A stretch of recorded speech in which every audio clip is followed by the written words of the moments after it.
Yeah, that's girls. It's hard work.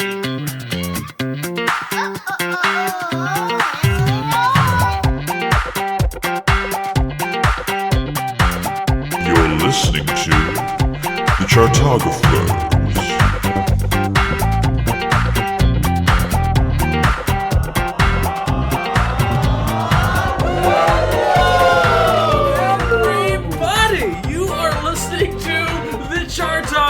We're that music-loving podcast for music-loving people where we take every single album from an artist and rank it worst to best, forget the rest. You know that shit. You know that shit. You know that it's Evan Sani speaking to you. You know that's Terrell O'Reilly in the room. You know that the special guest Will Hodge from Noise Trade right here in the studio. And you know those things because if you're listening to this, you better have already listened to parts 1 and 2 of our Michael Jackson podcast. Yeah, the M's are extended on that one there. It's like a soup saying. So we're gonna title it with at least 3 M's on each episode. Yeah, that's not gonna happen. But listen here, this is the Happy Hour Minisode, and trust me, I'm not sure if you can hear the ice being crushed in our drinks right now. It is very happy. Will Hodge's pet peeves come to light. You don't know who Will Hodge is, and if you do now, he's a great person. Guys, we're talking about Michael Jackson, and we have so much to talk about just ephemera. We did the ranking. It was only 8 albums. But fuck, we took so 2 hours. We dug into it hard. Like, we mined for shit. So, the real question, though, when we get down to it, and this is the question that we ask at the top of every Happy Hour mini, so guys, this is a doozy. What's the worst Michael Jackson song? It's so hard. All right, so let's do some qualifiers in here. Number 1, can't be off the Motown albums. He didn't write any of those, so I feel like stuff that he didn't write is acceptable afterwards, but let's be real in terms of expectations. 2, even though it's tough, I'm going to throw in our qualifier. It can't be a song where there's a spoken word portion on there. That's an easy gimme. Because, you know what, again, as I mentioned, aside from Don't Stop to Get Enough, the worst Michael Jackson song is always the one where he's speaking in it. So I'm tossing that in there. Outside of that, and there are options. I'd say the posthumous is in play. I would say... Oh, I mean, if the posthumous right, is that's, like we can that's throw an too entire deep. Children are...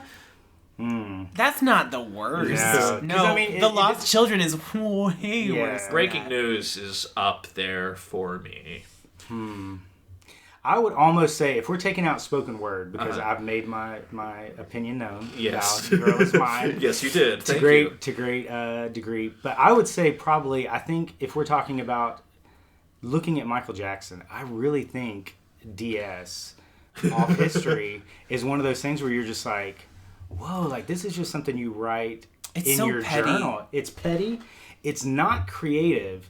And even the chorus, which I'm sure is intentional of just trying to like really drive the point home. It's one of the Michael Jackson songs where you're kind of like, I get it.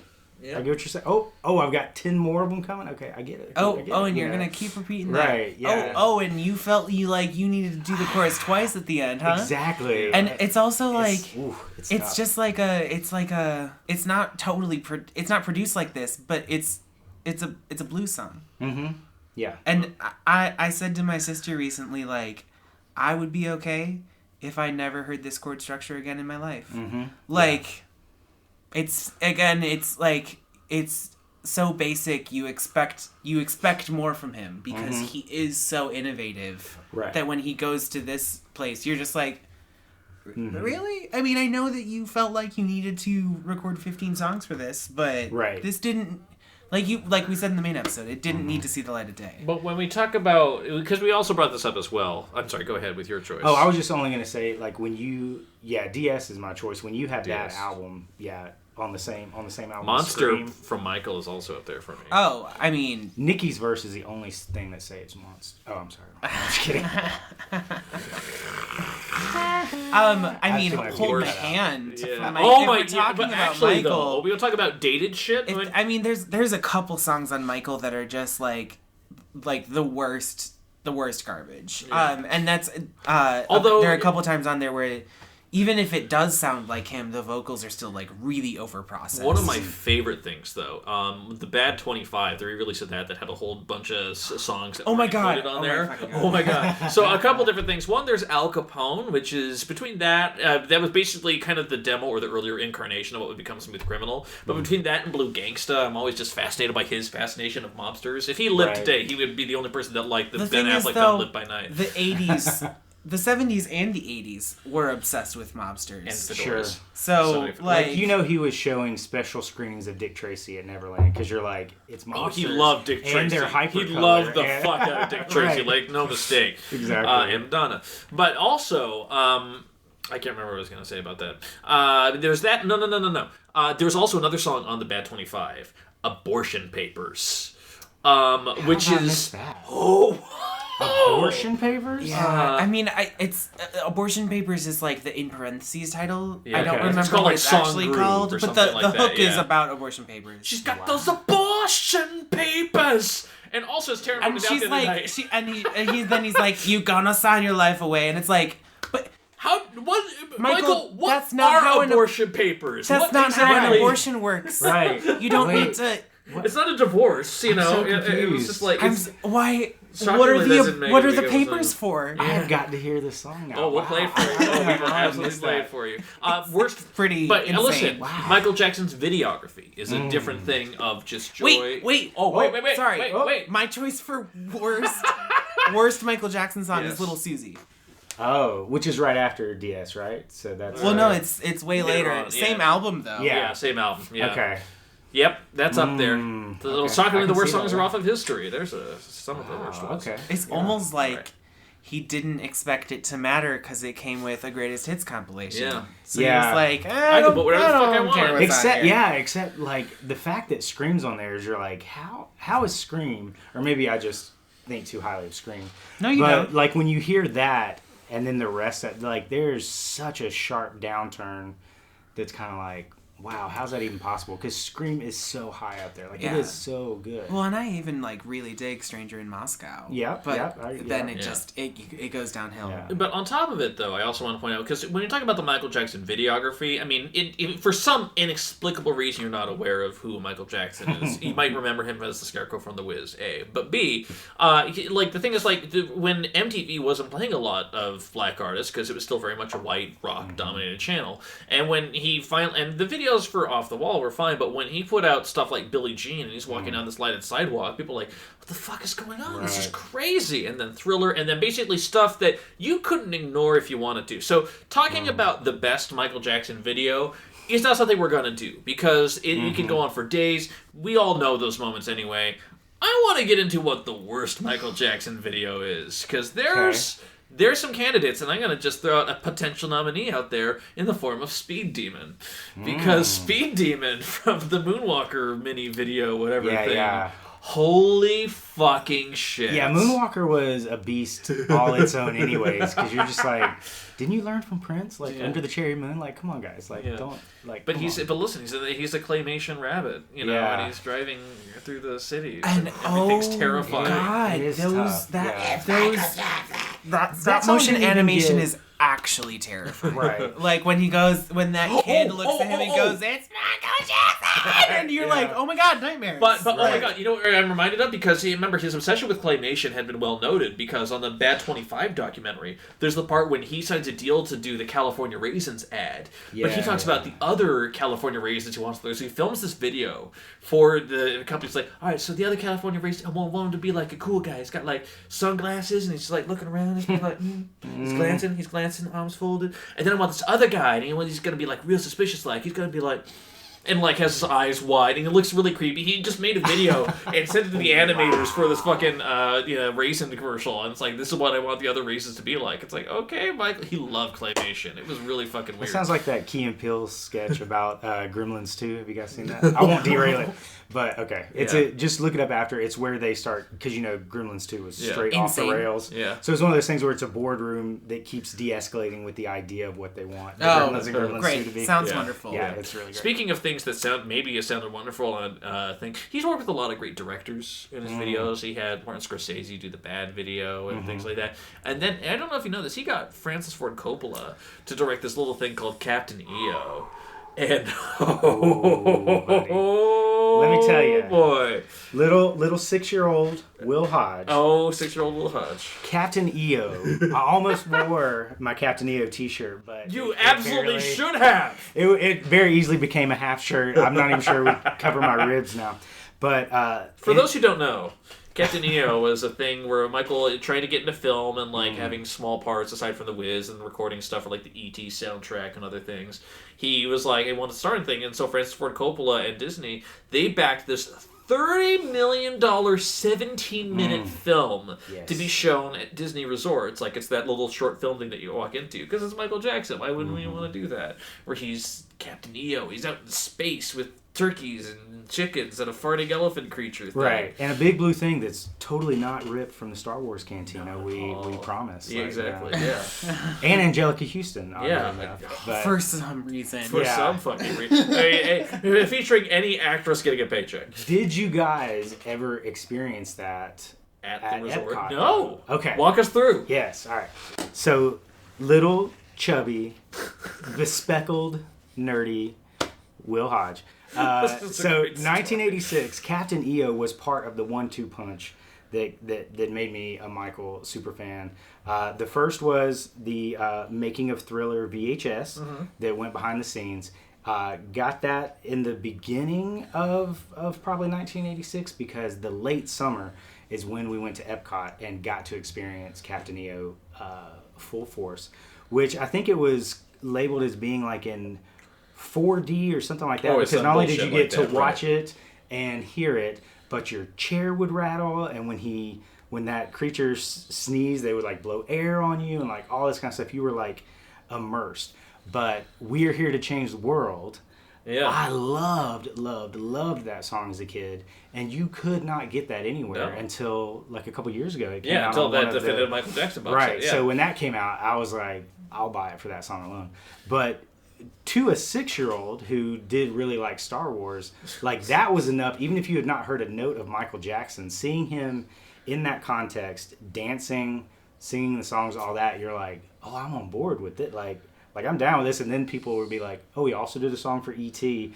Like you had about 5 or 6 different ways to come to Michael Jackson before you got to his songs, if you were like entrenched in pop culture with that kind of stuff. And so Captain EO, like if it came out like on a deluxe, Blu-ray high def, I'd sleep outside of Blockbuster to buy it. Yeah. I think you just dated yourself with that reference there. Right, that is Wait, Blockbuster Music? Is that still right? Yeah. Well, yeah, I think you go to the Sam Goody nearby. It's funny because I feel like I know exactly what they replaced it with. So because I know that when I was at Epcot, they had this like Stitch, like Lilo and Stitch 4D experience. Oh, okay. And I knew that they had replaced an Alien. Yeah. Like 4D experience with the Stitch one because the Alien one was too scary. Okay. And it makes sense that the Alien one would have happened in like 96 because we looked it up and that's when they shut down like Captain EO. Maybe the Sneeze-O-Vision was too much to keep up. Maybe the upkeep. The Alien just let out a lot of farts. It was really weird. It was just Hooters, stop. So many things going on with that. I think we're out of Michael Jackson stories, though. I don't think until the music started. Right. When I was like, this? What the fuck are we watching? Yeah. I can't imagine coming to that as a like adult or anything, because I've actually I had a couple conversations with my wife about like, okay, what was your first like experience with Michael Jackson? Because we're the same age. I grew up like, as soon as MTV came out, had it like everything. I was in with whatever he was doing, and she grew up in a household that was a little more strict with what they could watch and see. So like, her first experience was like the black or white video. And so like if that's your like first introduction to Michael Jackson, you're kind of like, that may think that's kind of odd or something like that. But then as I talk, I'm like, well, wait a second, Captain EO and the Making of Thriller is a pretty weird introduction to Michael Jackson. You know what I mean? To be like, oh yeah, this guy's also like the #1 musician of all time, but he also does these little crazy things. I think it speaks to his this is going to sound a little overblown, but it speaks to his fearlessness as an artist and also his creative drive to like not censor himself, to try anything. And a couple times that means he's going to fall flat on his face with some crazy stuff, but it also means like he's fearlessness to get into some really like cool stuff. I don't think that's overblown. Yeah. I think that's about right. Yeah. I mean, it's one of those things where because if I think about his like worst videos, it's almost that I think that they're worse because of how plain they are, in the sense of like my vote for worst video would be probably Remember the Time. 1, 3 words, Magic Johnson's nipples. But 2, he plays one of the palace guards, and you're like, all right, what's going on there? But second, like, everybody wants to talk about the awkward kiss between Michael and Lisa Marie, but he and Amon have a kiss in the Remember the Time video that you're just like, but you know what? Have 2 people ever kissed before? Like, what's going on here? But here's the thing, though. You can say, and you can have issues with the Remember the Time video. Sure, fine, whatever. The fucking You Rock My World video, though, with its 18 minutes of Chris Tucker doing whatever the fuck he's doing. Another mobster thing. Yeah, exactly. Right. A mobster thing happens again. Well, and he also, though... He looks so... He does not look well. Like, there's he very pointedly has the hat drawn down over his face, because he knew. Well, because, like, you know, he broke his nose... He had 3 different rhinoplasties. Well, he broke his nose initially. In, like... I want to say 78. Like early. Mm-hmm. And so he got a rhinoplasty because he was a musician, and so he had to have a normal nose. Right, yeah. And then he kind of got addicted to it because he had the money to keep it going. And I saw an interview with him late in his career where he was like, I got my nose shaped like this because it helps me sing higher. Yeah. Which maybe that's legitimately true, because your like cranial shape honestly has a lot to do with how your voice resonates and how it's going to end up sounding. Well, and so so by the point that he did the You Rock My World video, his nose was like literally it looked like a snake. Yeah. Like it's 2 little slits on this like pointy little weird It's bad thing. He wasn't around long enough to play Voldemort, because they wouldn't have had to digitally alter everything. Exactly. You're just like, but yeah, I think another very valid point about his nose stuff that people don't talk about a lot is that with the kind of abusive power that his dad and brothers had over him, that was one of his dad's like go-to things, was always calling him Fat Nose. Yeah. Like, seriously. Oh, yeah. And so there's that underlying thing. Yeah, because some people talk about like, oh, he's trying to look like Diana Ross or all that kind of stuff.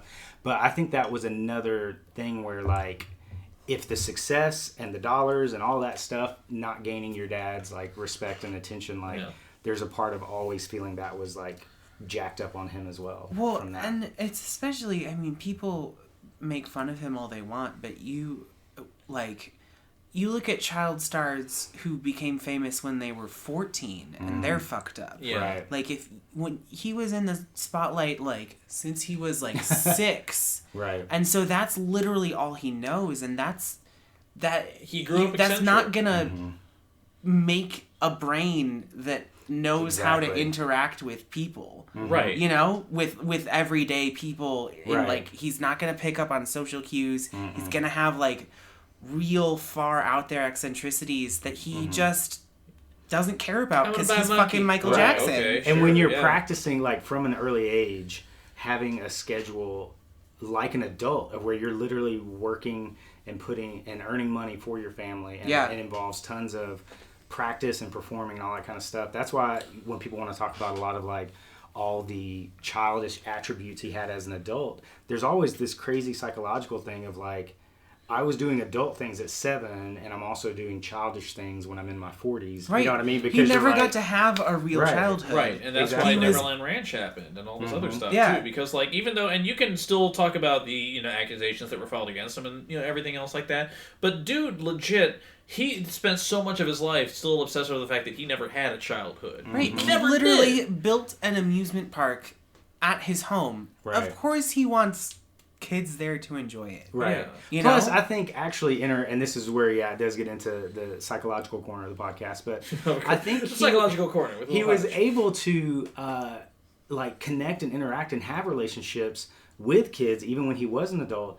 because kids were some of the only people in his life that weren't wanting money, that weren't looking at how to commodify their relationship to Michael Jackson. So it's one of those things where you're like, yeah, with kids he can just like be joyful, play, like make music, like do whatever he wanted to do without having those adult relationships that he was so paranoid about and sung about like so much. Yeah. Because people in his life are like, oh, well, if I'm close to you, how do I? Because he had been taken advantage of. Yeah, like a ton. But really, let's talk about the most important issue of the day, though. There's a part during the Off the Wall Spike Lee documentary where they show a clip of the Jacksons when they're doing the horn breakdown of Dancing Machine.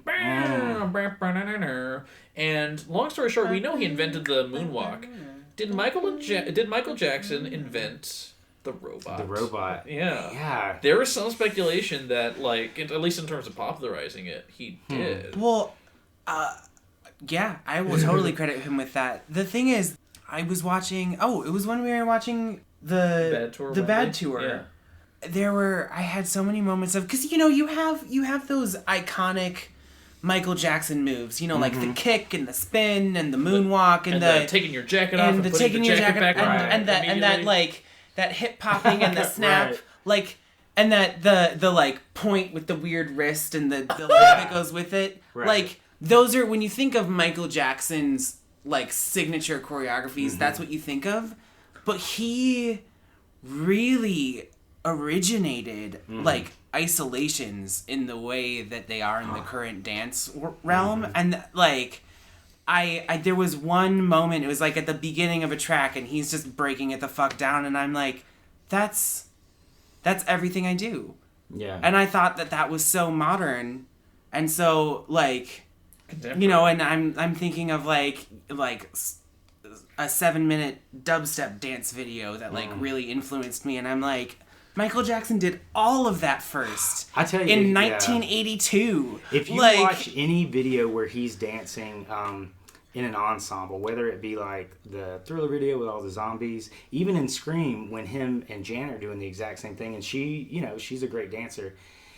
If you watch his moves, the way everyone else does it, you're like, oh wow, they're doing some really cool things, and they literally cannot match how great. They can't even begin to keep up. Yeah, like how, no matter what he's doing, even it's one of the great things about the Jam video, the extended, not the normal like 3-minute, but the 7-minute Jam video, right. Yes, of course. When he's trying to, and I don't know if it's contrived or if they were just shooting beforehand, but it's him with Michael Jordan, and he's joking around trying to teach him all these dance moves, and the way he would just explain something or just say like, pop it, like Michael Jordan's trying to follow him, and he's like, no, it's your whole body, you do it like this, and you just watch him even in off-the-cuff moments, and you're like, it is legit a full-body, natural, he's not memorizing steps or anything like that, like, it's just a natural extension of what he's doing, yeah. You know what I mean, and it's so flawless. You talk about even when he like throws his hand out, if you watch,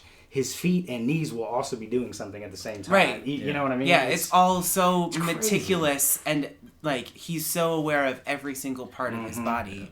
And that's we're talking about this documentary so much, but it really is so worth the watch because the Off the Wall documentary, they find this like note that he wrote to himself. God, the fucking note. In 1987 or something. He's on tour. Or like 1970. 77, excuse me. He's on tour with his brothers, and he's like, I will be the best actor, dancer, singer the world has ever seen. I want to be known as MJ. I want to be known as MJ. I will have a new image. I don't want them to think of me as the boy who sang ABC, I Want You Back. I will be like the greatest entertainer of all time. I will study the greats, and I will pick up where they left off. Yeah. And like move pop culture forward. Ambitious. And then right after that, they cut to someone who had the man, or like the business person who got that letter. Yeah. Yeah. Well, no, they cut to one of the choreographers he had worked with, and she was saying like, she asked him like, how did you get to be this great of a dancer, and he goes like, I would practice until I couldn't move. Right. I would practice all day, every day until my legs would not let me walk. But that's right. And that is why that's why he was so incredible, and I'm sure he did that with his vocalization too, because Evan had made the point previously, and I don't know if you still feel this way after doing Research Week, but that like Michael Jackson isn't gifted with an incredible voice. He just knows exactly how to use it. Right. Yeah. Like, he doesn't have, like, the beautiful full tone and, like... Traditionally, Sure, yeah, I get what you're saying. But he's, like, he has such confidence in his voice because he's been using it for so long that he can add all these affectations to it. Right. But then, for me, if you listen to Scream and you hear Michael and Janet next to each other... Yeah.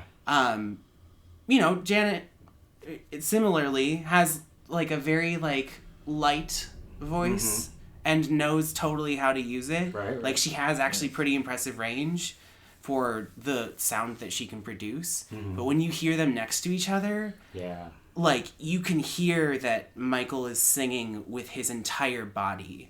Like you can hear him forcing the sound out of him with every ounce of himself, and it has such more depth to it.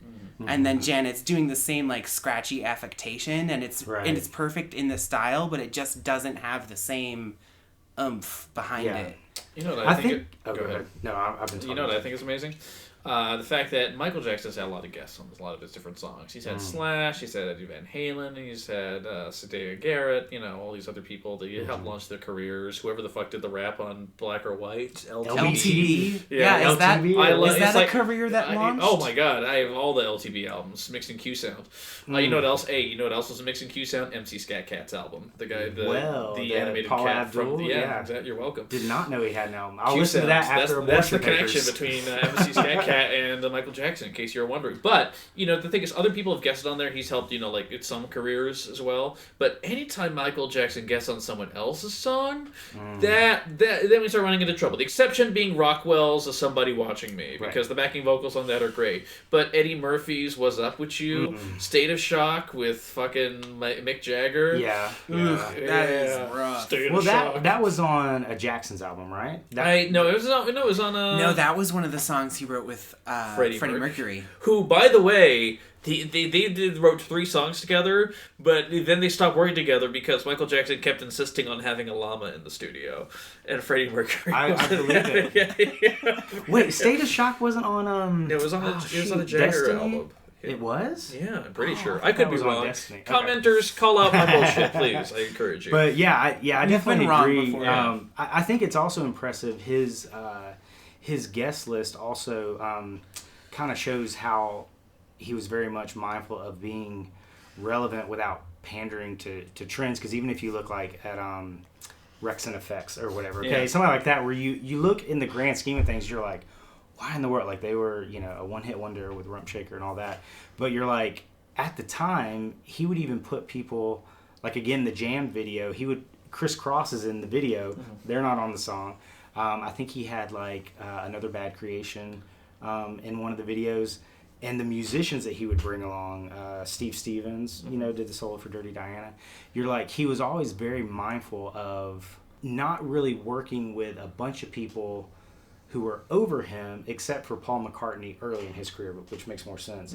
But he was always kind of like doing the elder statesman of pop kind of role of trying to bring along somebody else to not necessarily help their career out, but to be relevant and say, like, I'm more interested in what's going on right now as opposed to trying to hitch my wagon to another established artist. Speaking of, who helped co-write Rump Shaker for Rex and Effect? Ooh, I don't know. Pharrell Williams. Are you serious? He was 19 years old. I was about to say, how old was he then? And now he's a Canadian Mountie with an Oscar nomination. So go figure. Oh my goodness! Careers guys. When Happy and Get Lucky happened, and everyone was like, "Who's this Pharrell guy?" I was like, "Fuck off." From NERD, yeah. Where have you been? Like, I know that a lot of people don't pay attention to producers. Right. But, like, where have you been for the past 20 years? He produced the greatest song of all Exactly. time, Got Your Money by Old Dirty Bastard, featuring Khalees. Hey, Dirty, baby, I got your money, And we're got your money. I said, hey. Welcome to the sing-along portion of the podcast. Karaoke. I just can't stop loving you. There's always a bit of singing. Yeah, you can't talk about music for 3 hours and not sing a bit. Especially not Michael Jackson. Yeah, I do think his guest list he has more more hits than this. Wait! Shut the fuck up, everyone! The worst Michael Jackson video, Liberian Girl. Yeah. I kept waiting for you to say it, and you kept saying other things, and I was like, oh, that's all right. I just always try to act like that song doesn't necessarily exist. Liberian Girl. Yeah. But that video, we're basically, hey, I'm going to invite all of my famous friends, and they're going to be bored on sets, and we're going to get all their small stock. Yeah. Cheech Marin. Oh, thank goodness. Yeah, that's when he was making videos for that's everything. Flawless impressions. I mean, again, guys, Michael Jackson is dead. He is not in the studio. We did not exhume his recordings for this podcast. I'm just saying right impressions. there. I know. Anything else we want to say, guys? Any other thoughts? I think we haven't talked about I just Weird wanted Al. to. I remembered it during, after we finished part 2. I wanted to talk about how fucking awful Sita Garrett's backing vocals on Man in the Mirror are. They are so impressively terrible. And she doesn't sound incredible on I Just Can't Stop Loving You, but it's fine. You know, she's a little no Sheryl Crow. She's a little overwrought. It's a point, but it's fine. But no, on Man in the Mirror, there's during the chorus, it's like, I'm talking about the man in the mirror. Ooh. I'm sorry, we need to turn you up in the monitors. And What's going on? Can you do yourself? And it's almost atonal, it is on pitch, but it's almost like it's being spoken, and it's not even a melodic line. It's 2 tracks of her going, ooh. And I don't even understand why it's there, because it's honestly really distracting. And then during the chorus, her voice is I'm talking about the man in the mirror. That's not even a bad impression of it. It's so disgustingly pinched and nasal and with how much and especially because she's not even harmonizing. She's just double tracking the melody with Michael, and it sounds really bad. I wonder if that was some sort of odd misstep, intentional choice, just because he was so much of we already kind of talked about it, but so much of a perfectionist that stuff like that doesn't seem like it could slide by him without him being oh, okay, I like what it's adding, even if from a listener perspective you're that is not the right choice, that's not good. Right. Yeah. But I'm wondering why. I have no idea why that would be an intentional choice. And it's especially so weird because then later in this song, a gospel choir comes in. Right. And they sound incredible. They sound like a professional gospel choir. Right. You know? And so... What's the gospel song on History? Doesn't he have a gospel song on History, too? He brings, Andre Crouch and his... no, I think... Is it on History? No, I think you're thinking of Dangerous. That's on Or are you thinking of Keep the Faith? Keep the Faith, yeah. Which Same thing, also written by Sita Garrett and the other dude who wrote Man in the Mirror with her. So maybe she had something on him. Who knows? Keep the Faith. Which actually I kind of... Yeah. We didn't talk about it, but it's not an incredible song, but it's totally... You know what is an incredible song? Ease On Down the Road from The Wiz. Dude, so good. It really, even with the Reese's Wrapper Cup over his nose, which, But his being able to, seeing what he could do in The Wiz before Off the Wall or anything comes out, you just see, he is going to be doing more than music. He is not just a singer, not just a performer. He is... Literally, whatever he puts his hand to is going to have the Moonwalker video game. And I think he kind of had the moment of I have this new big break here. Right. You know, he had his Motown big break, and then he'd been waning for a while. And so I think that even though the Jacksons were still, they had a following, he really saw The Wiz as his moment to break out again. Right. And it was right after that he was taken seriously as a solo artist again by He was tired of just being known as the best of the brothers. Like, he wanted to be his own entity and not just like, oh yeah, we'll clearly say that you're the best of all of them, but you're not your own thing yet. Yeah. Makes sense. Yeah. But hey, listen. We've had a really great discussion. I think we've covered a lot of ground. There's clearly more we want to know. We want to know your favorite Michael Jackson memories as well. We do want to say that if you want to join the Chartographers Premium program, we're going to offer you a free passcode right now for a 30-day trial. It's called Mama Say Mama Sa Mama Kusa. We're not going to tell you how to spell it. Just figure it out. Mama Say Mama Sa Mama Kusa. In the meantime, though, I want to thank Will Hodge for being an incredible guest, for talking about Michael Jackson for so long with us. Incredible. Taryn, thank you. This has been a delightful return. It's been so great. I was nervous going into it, I'll be honest, because we hadn't done something for a while. This is our second artist who genuinely had passed away, aside from, 2 of the Beatles. But, it was just a moment, so there's always that reverence you gotta give to it. But, listen, we heard that discussion. It got fucking crazy intense. It was good. It was dangerous! Ooh. So the Michael Jacksons come out more as you drink. It's amazing. It doesn't even matter if you're not talking about it. It just happens. In the meantime, guys, please do us the things. Like us on Facebook, rate us on iTunes, favorite us on Stitcher, and all the other things. In the meantime, thank you so much for listening. Keep on listening. You know the will be. Have a good one. Bye.